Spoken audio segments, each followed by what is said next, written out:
반갑습니다. 9월 학력평가 대비를 위한 수업을 여러분께 소개를 할 건데, 일단 여기에서 여러분들이 일단 나랑 같이 먼저 해봤으면 좋겠는 건요, 작년 학평을 먼저 한번 풀어봅시다.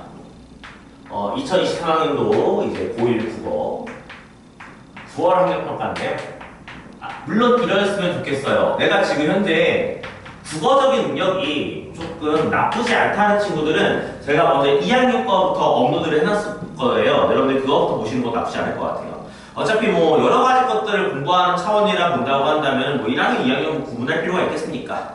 그래서 만약에 내가 좀 능력이 괜찮다는 생각이 들면 2학년 거로 가세요. 근데 이때 당시 1학년 것도 그렇게 만만하진 않아가지고서 아마 제가 봤을 때는 1학년 거 풀어도 나쁘진 않을 것 같거든요. 자, 이걸 먼저 풀어보시는데, 일단은 여러분한테는 그 EBSI에서 이 학평을 다운받을 수 있도록 이제 제가 링크 걸어둘 거고요. 제 카페도 링크를 걸어둘 거예요.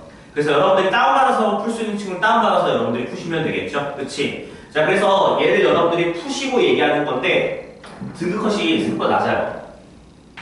1컷이 84, 2컷이 76, 3컷이 65, 그 다음에 4컷이 53이거든요. 아이고, 굉장히 어려웠죠? 근데 선생님도 이제 읽어보면서 좀 이제 생각을 해보니까, 이제 우리 친구들이 좀 약간 새롭게 나타나는 것들, 혹은 뭐 이제 독서 같은 것들에 대한 정보량, 이런 것들 보게 되면 좀 어려워할 수도 있겠구나라고 하는 생각을 했거든요. 선생님이 5단별 랭킹을 쭉 뽑아왔는데, 압도적으로 독서, 비문학 지문이 많아요. 그러니까 내가 봤을 때는 아마 지금 현재 우리 친구들이 사실 독서 비문학을 어려워할 때는 아니거든요.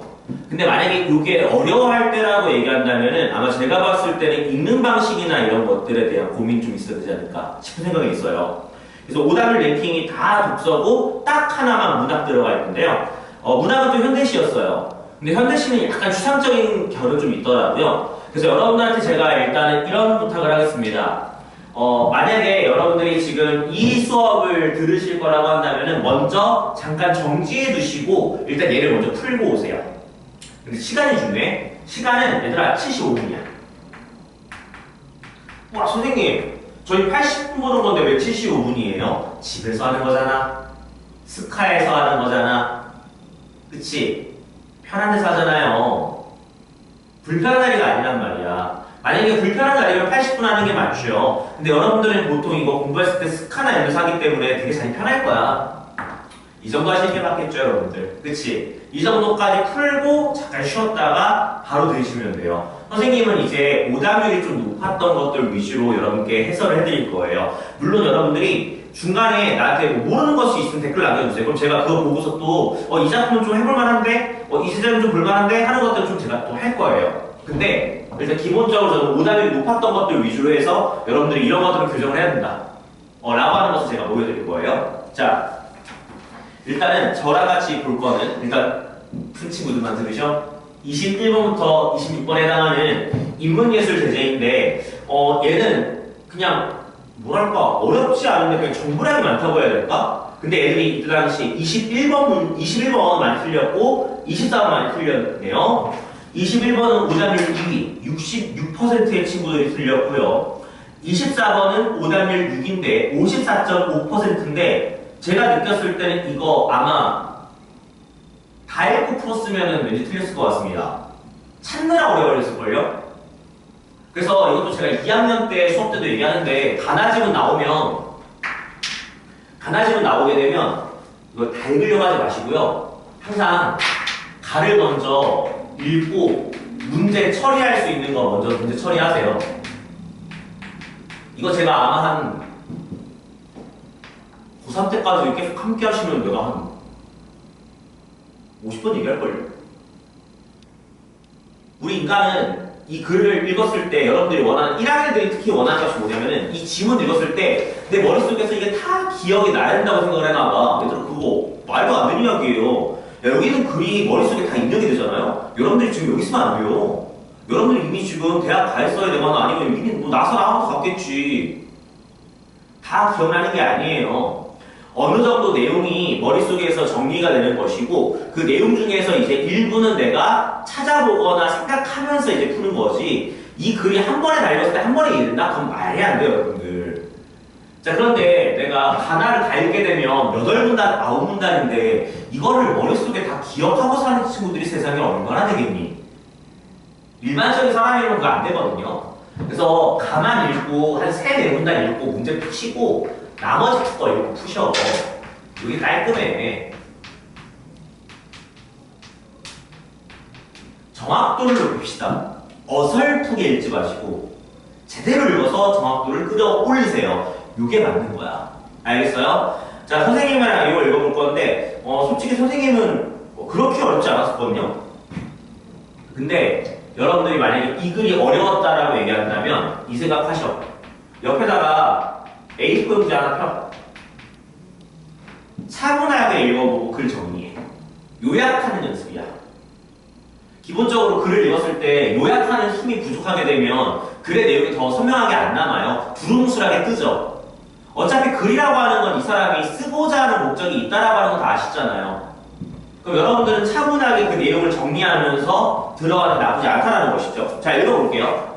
자, 세계는 그것을 대변하는 각 인식 주체들에 의해 다양하게 드러난대요. 그렇죠.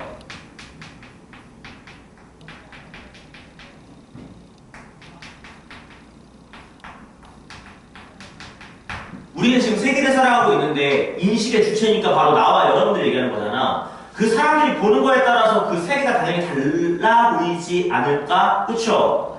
가장 1차적이고 일반적인 세계는 우리가 경험하고 있는 현실 세계이며 인식 주체들은 각자가 진인 조건에 따라 현실 세계를 당연히 이해를 하겠죠. 왜냐하면 여러분들이 살아왔던 경험치와 내가 살아왔던 경험치도 다르고 경험한 게 서로가 다르잖아요. 그러니까 이제 다양하게 나타난다는 거 동의할 수 있잖아요. 자, 그런데 이 사람은 너네가 모를까봐 친절하게 예시도 들어준다. 한 예로 각 인식의 주체는 서로 다른 가시 및 가청, 가시, 보이는 것, 가청, 들리는 범위를 가지고 있으며 신체적 지각의 차이에 따라 그들이 경험하는 세계에 대한 인식도 각기 달라진대요.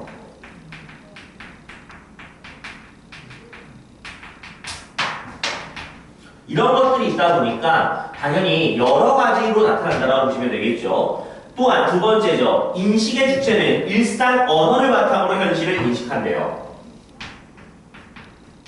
즉 우리가 쓰는 용어를 바탕으로 해서 세계를 바라볼 수가 있다는 것이죠. 예를 들어 연속된 시간을 시분으로 표현한 것처럼 일상 언어는 연속된 세계를 분절하여 인식하게 만든다라고 되어 있으니까. 됐습니까? 자, 2분단이야. 자, 그런데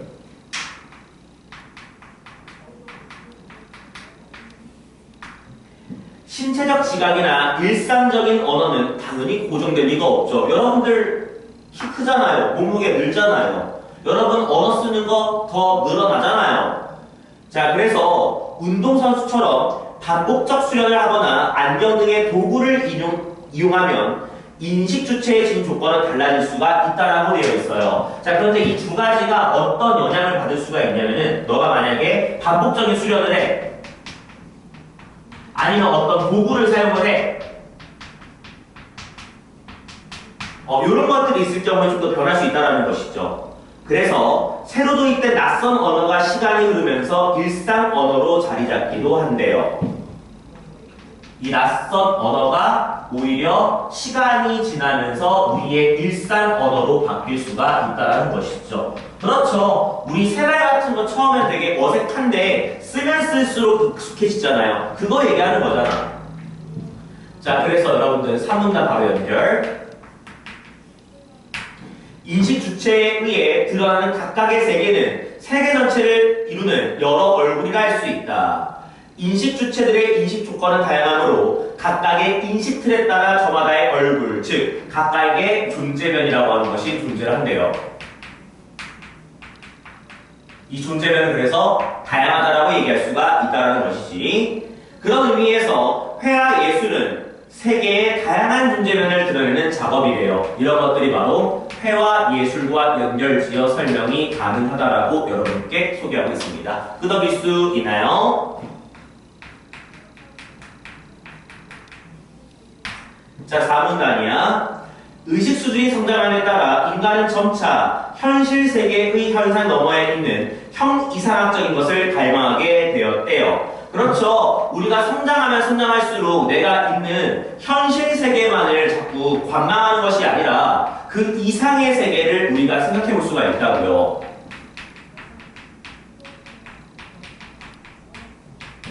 그렇죠. 우리가 미지의 세계를 탐구하려고 하듯이 인간들은 이런 본능이 있다는 것이죠. 그치? 이런 영향은 현대 회화에도 영향을 끼쳤으며 회화에서 현실 세계를 가는 양상도 변화가 나타난다.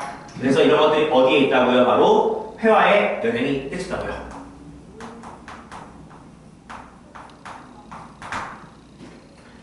자, 뒤에 현대 회화의 존재적 특성은 과학과의 비교를 통해 분명해진대요.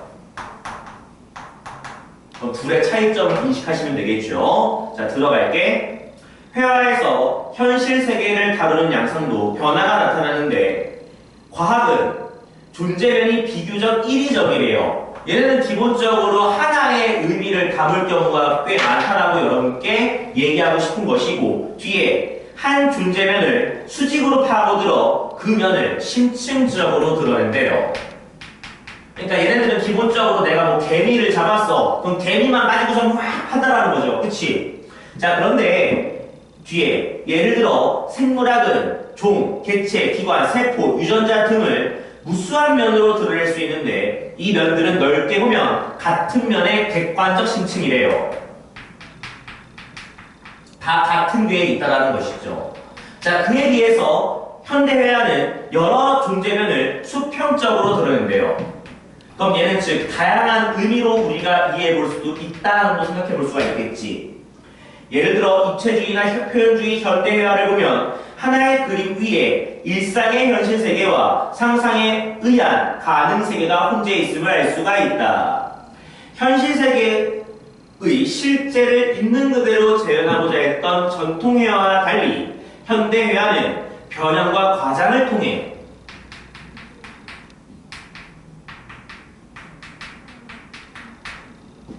다른 방식으로 세계들을 조합해 간 것이다. 이러한 현대회화의 추상성은 처음에는 혁신적이었으나 점차 보편적인 것이 되었다. 아까 전에 이런 유사한 말을 봤었기 때문에 크게 부담감은 없죠. 됐어요? 오문단이야. 여러분들. 연변에서 그냥 읽을게요. 추상의 강도가 더해질수록 현대회화는 실제 재현에서 멀어져 실제가 아닌 화가의 내면을 표현한 것으로 인식이 되었대요. 자, 그런데 이 친구들이 점점 현실과 멀어지기 시작을 하면서 거기에 있는 것처럼 내면을 표현하는 것으로 바뀌었단 말이지.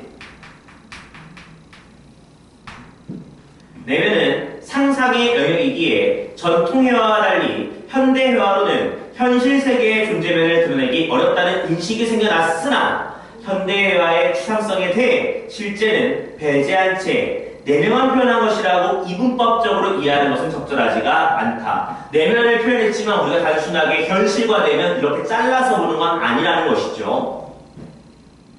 상상의 대부분은 현실의 경험에서 비롯되며 내면의 추상성 영역 또한 객관적 실제의 외면을 이질적으로 변형시켜 존재를 다양하게 드러내는 세계의 무수한 존재면 중 하나이기 때문이다. 즉, 내면이어도 결과적으로 다 현실의 영향성이 있다라고 하는 것이죠.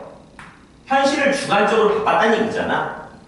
그래서 회화를 통해 접하는 다양한 가능 세계와의 만남은 우리를 현실 세계에 더 가까이 다가가게 된다. 이 정도의 글이었습니다. 정보가 되게 뭔가 많아 보이는데 이 정도가 끝이에요. 근데 아마 여러분들 입장에서 여기까지가 오문단이기 때문에 좀 숨이 막히지 않았을까라는 생각을 합니다.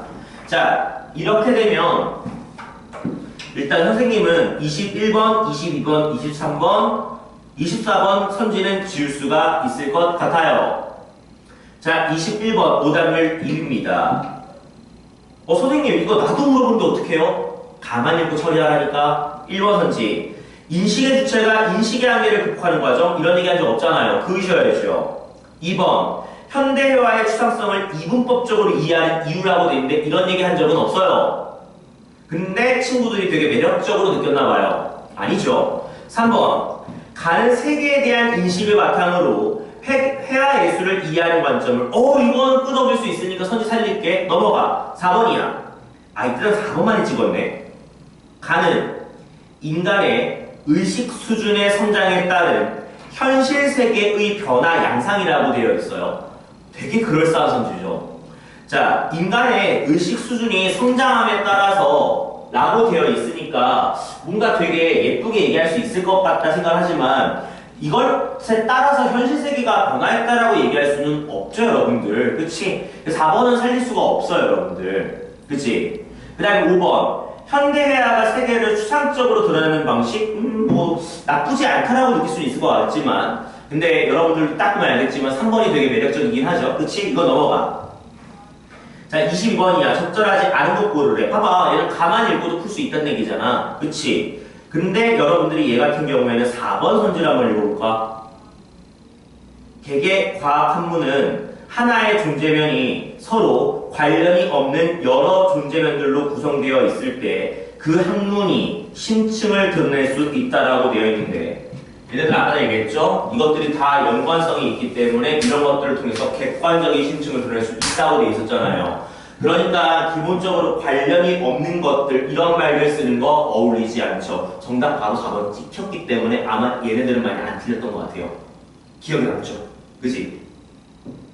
이 3번이거든? 가나를 바탕으로 이제 전통회화, 현대화라고 돼 있단 말이야. 선생님 이거 나도 읽어야 되는데요? 근데 내가 얘기했잖아요.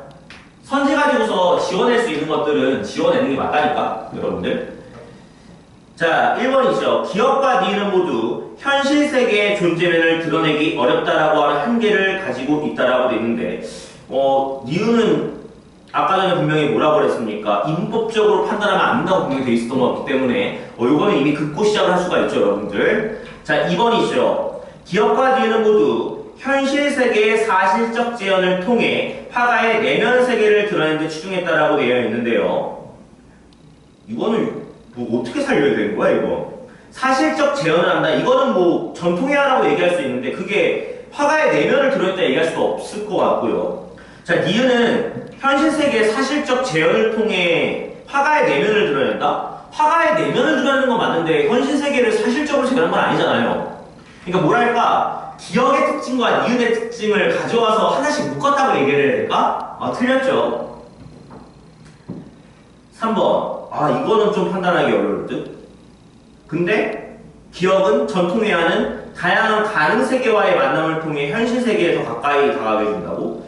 전통회화는 기본적으로 그대로 있는 것들을 가져오는 거 아니었어요? 아까 전에 이런 말 썼거든. 현실 세계의 실제를 있는 그대로 재현하고자 한다고 했었고 딱히 다양한 가능 세계와 만남 이런 얘기 한 적은 없거든요. 일단 얘는 남기셔도 되고 버리셔도 될 것 같아요. 4번. 가시적인 속성과 비가시적인 속성을 동시에 가진다? 글쎄요. 이건 제가 지금 판단 못할 것 같아요. 5번. 현대회화는 현실 세계의 객관적 외면을 의도적으로 변형시킴으로써 현실 세계의 얼굴을 다양하게 드러낸다? 요거는 우리가 아직까지는 확정 지을 수는 없지만 아까 여기서 얘기했던 결과 좀 유사하다 이 정도는 생각해 볼 수는 있습니다. 그래서 기본적으로 1번, 2번 정도는 지우고 시작할 수는 있을 것 같아요. 자, 24번 적절하지 않은 건데 이것도 여러분들이 읽어보시면 알겠지만 1, 2, 3번은 지우고 시작할 수가 있습니다. 됐어요? 그러니까 여러분들이 결과적으로 이런 식으로 선지를 좀 미리 지워놓게 되면은 기본적으로 되게 마음 편해요. 물론 나처럼 다 못 지워냈다고 하더라도 나중에 미리 지워놓으면 내가 판단할 건덕지가 줄어들잖아요, 여러분들. 그치? 그리고 우리들은 뭘로 들어가는 거야? 나로 들어가서 막리 지워주는 거죠.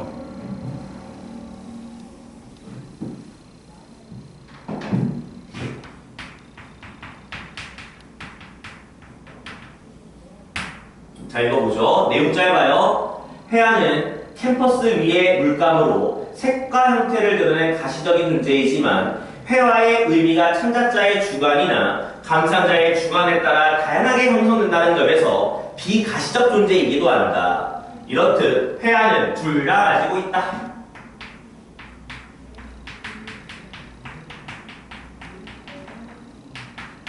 봐봐. 비가시적이라고 하는 말 드디어 이제 나오네, 여러분들. 그러니까 아까 전에 이제 비가시적이라고 하는 말을 그냥 판단하기 좀 어렵다고 내가 말씀드렸잖아요. 그치? 그럼 여긴 된 것 같아. 그럼 이제 우리는 이 문단 들어가서 세부정의 들어가야 되겠죠. 자, 전통회화라고 되어 있네. 그럼 전통회화 논리 들어가자.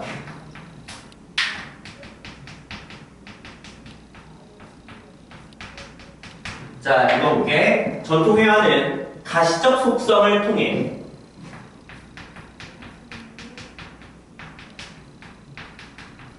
객관적 세계의 외면을 사실적으로 재현한대요.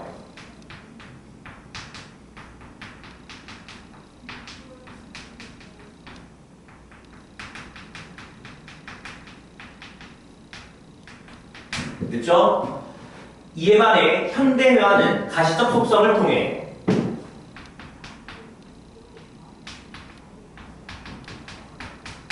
그죠? 화가의 비가시적 내면을 드러내는 데 집중한다.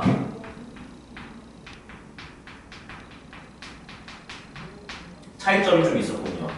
둘 다 가시적이라고 얘기할 수 있는데 이제 비가시적이라고 하는 말을 쓸 거면은 이제 현대회화로 넘어간다고 보시면 되겠죠. 현대회화는 화가들이 자신만의 관념적인 세계를 가시화한 결과물로서 회화 속의 객관적인 실제는 주관화된다.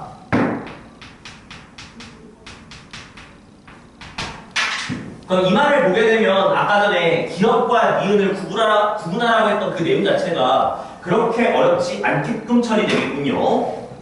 자, 조금 더 들어가자. 현대화의 화가들은 현실에서 목격하는 일상의 모습이 비대칭적이고 혼란스럽더라도 임의로 대칭을 만들거나 현실을 추적하는 등의 방법으로 비현실적 허구를 표현해보자 하였다.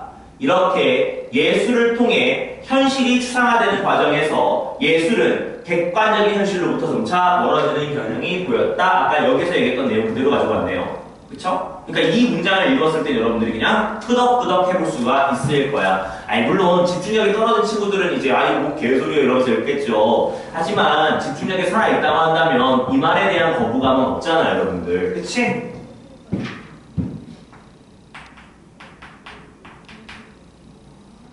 자, 3문단입니다.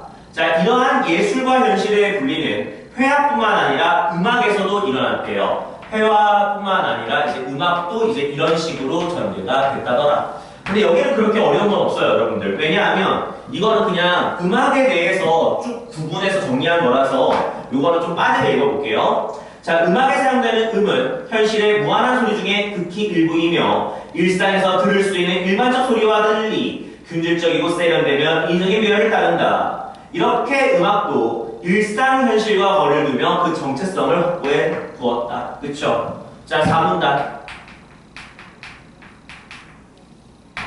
그런데 이러한 예술의 흐름에 대항해서 새로운 시도를 한 사람들이 있대요.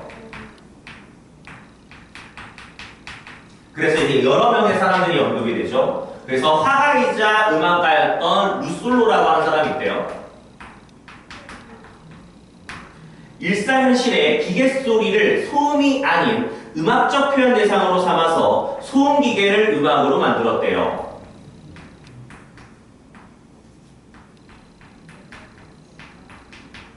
그죠? 그 다음에 작곡가 바레즈라고 하는 사람이 있대요. 얘는 분절된 몇 개의 음안을 표현할 수 있는 일반적 악기와 달리 사이렌이 음과 음 사이에 분절되지 않는 무한한 음을 낼 수 있는 일상적 사물이라는 점을 주목해서 사이렌으로 음악을 표현했대요. 그러니까 얘는 일종의 악기 대용인 거죠. 그리고 작곡가 셰페르라고 하는 사람이 있대요.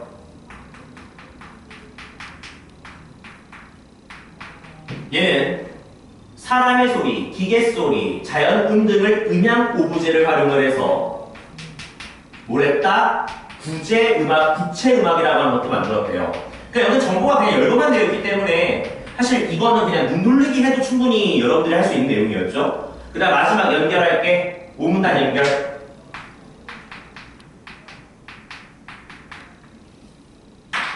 자, 게르노트 메베라고 하는 사람이 있었대요. 메베씨. 자, 이 양반은 예술의 영역을 일상적 삶으로 확장하려고 하려는 이러한 노력을 확장된 미학이라고 얘기를 했대요.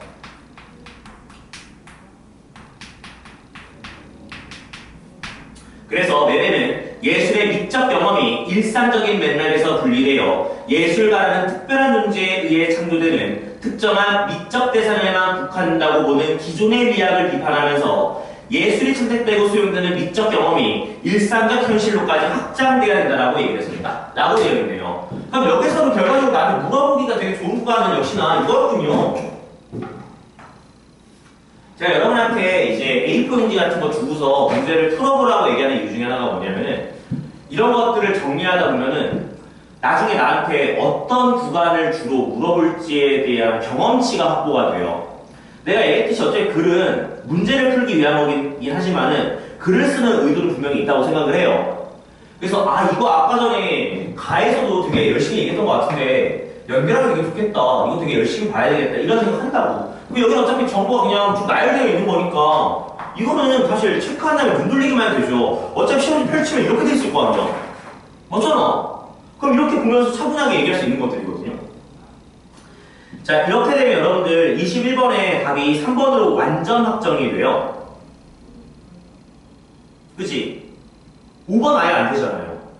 나는 현실 세계에 의해 회화와 음악이 변화하게 되는 계기라고 되어 있는데 이건 확인할 필요 없잖아요.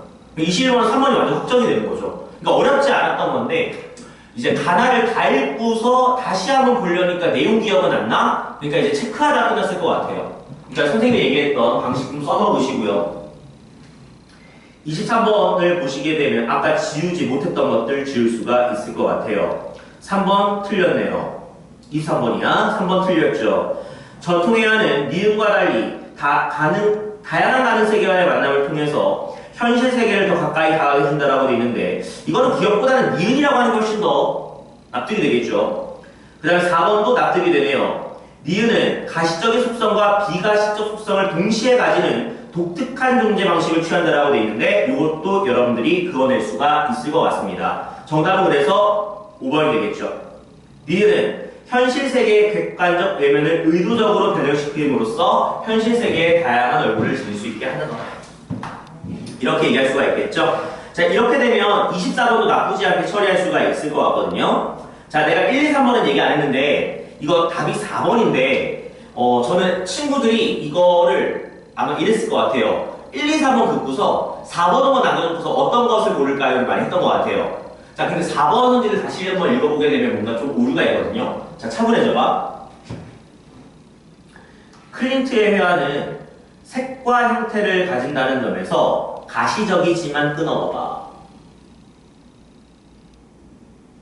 그 다음에 이렇게 세포 분열 과정이라는 생물학적 탐구라고 되어 있거든. 생물학적 탐구라고 얘기한다면 아까 전에 가의 내용을 따르게 되면 과학이죠.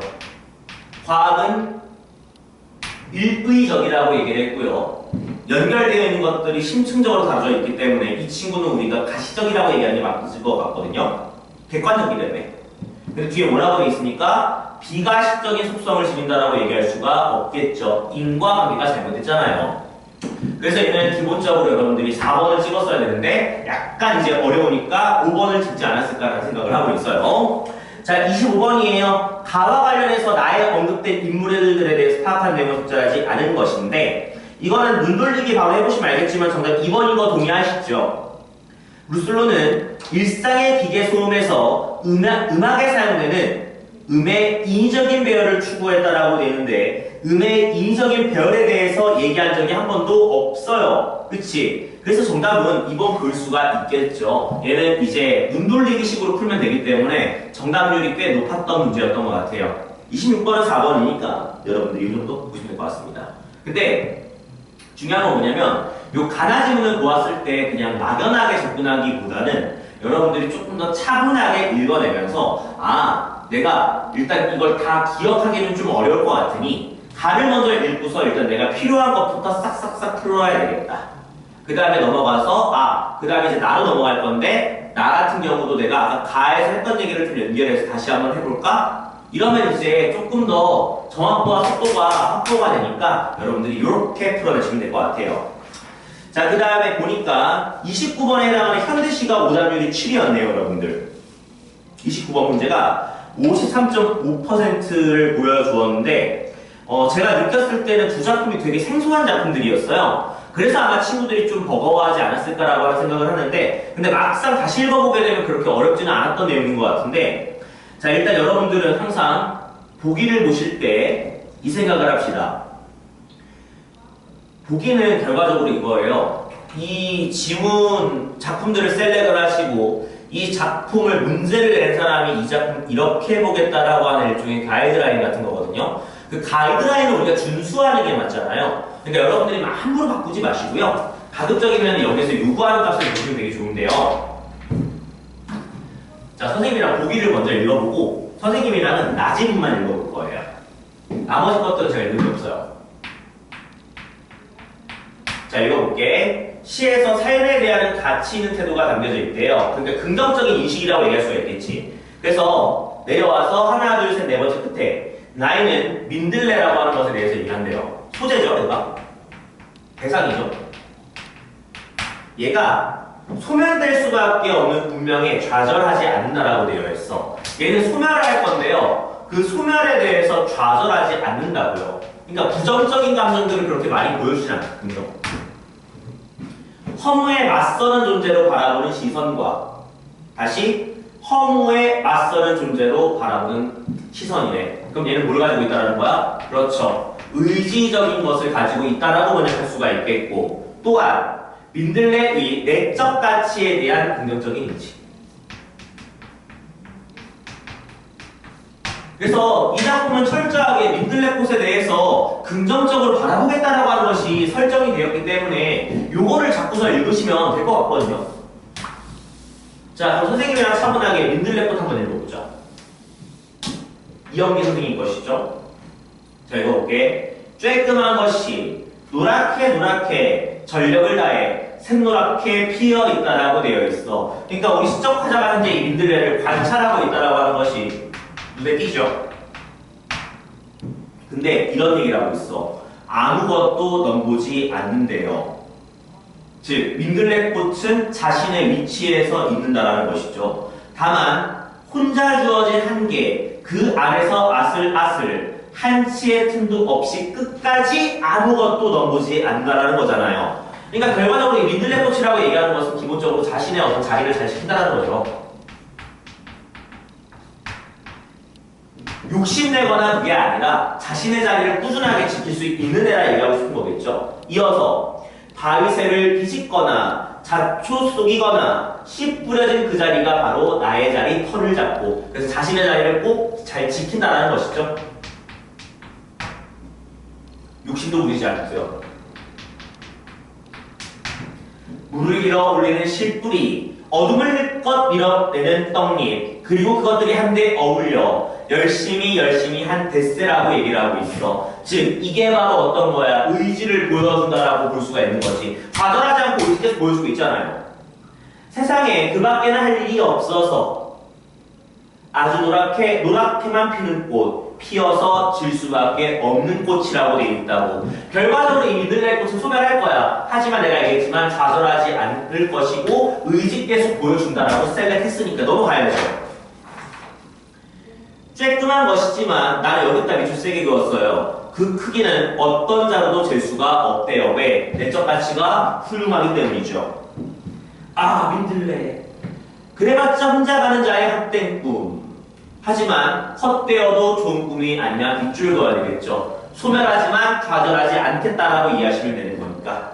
한 데스를 짐짓 영원양하고 보라, 저기 민들레는 피어 있다라고 얘기하면서 굉장히 훌륭한 존재라고 예찬적 태도 드러내고 있는 작품이잖아요. 이렇게 읽게 되시면 5번이 뭔가 좀 하자가 보이지 않습니까? 29번이요. 이때 당시 애들이 이거 답이 안 보이니까 4, 5번 가지고 또 고민한 것 같던데, 자, 5번 문제 보자. 나에서 뱃새를 짐짓 영원이란 모습을 헛된 꿈이라고 했다라고 되어 있거든요. 연결성이 좀 이상하지 않으세요? 뱃새를 짐짓 영원인 것처럼 이들은 좌절하지 않고 의지를 가진 존재라고 얘기하고 있는 건데 헛된 꿈이라고 얘기한다고? 헛된 꿈은 결과적으로 소멸하고 좌절하는 걸 얘기하는 거잖아. 인과관계 이상하잖아요. 민들레를 소멸될 수밖에 없는 운명에 맞서는 놈들을 본다고. 헛된 꿈인데?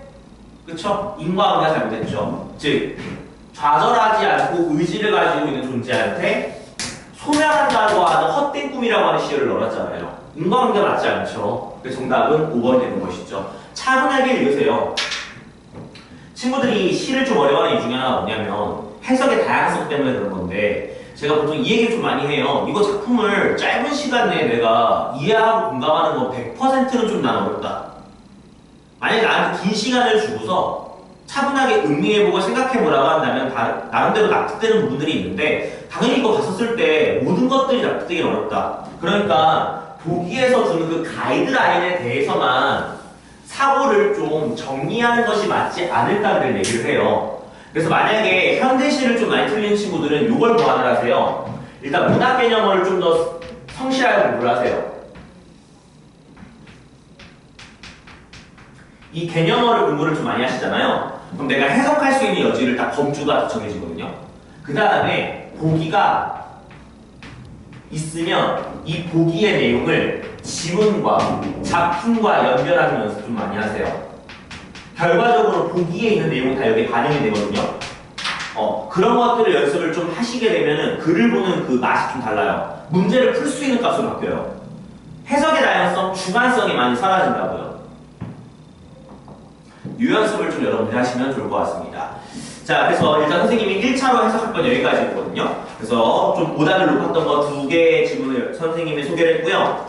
선생님이 다음 시간에는 이제 법학 지문이랑 그 다음에 기술 지문이 있는데, 기술 지문이 좀 오답이 높았습니다, 상대적으로. 그래서 법학은 선생님이 좀 가볍게, 기술은 조금 더 디테일하게 할 건데, 사실 선생님 정규 수업 때 간단하게 여러분께 보여드린 점은 있어서 아마 뭐 이해할 수 있는 친구는 금방 이해할 것 같고, 그 다음에 법학 지문 같은 경우에는 이제 이대보고 1학년 친구들이 시험 범위에 들어갔었죠. 그래서 아마 이대보고 친구들은 사실 법학까지는 듣진 않아도 좋을 것 같아요. 근데 나머지 친구들은 오히려 법학은 조금 들어볼 만하지 않을까라는 생각은 하고는 있습니다. 그래서 선생님이 조금 더 얘 같은 경우도 한 40분에서 50분 정도로 여러분들이 이해할 수 있는 값으로 한번 만들어서 소개하도록 하겠습니다. 자, 이렇게 해서 일단 하나 해봤는데요. 선생님이 꾸준히 계속해서 업데이트를 할 거예요. 그래서 여러분들이 좀 제 채널을 좀 편안하게 이용할 수 있도록 하는 게 목적이기 때문에 최대한 여러분들이 원하는 것들이 있으면 막 올려주세요. 선생님은 계속해서 컨텐츠를 만들어서 올릴 거예요. 올해 이제 목표는 그것들을 하는 게 저의 목표이자 어떻게 보면 첫 스타트이기 때문에 여러분들이 제 채널을 함께 만들었으면 좋겠다 생각합니다. 알겠죠? 물론 시험 범위에 대해서 모르는 것들이 있으면 물어보셔도 좋아요, 여러분들. 알겠죠? 자, 여기까지는 될 것 같고요. 다음 시간에는 법학과 기술 지문 여러분께 소개하도록 하겠습니다. 자, 듣느라고 고생했고요. 또 다음에 열심히 또 들어주세요. 고생했어요.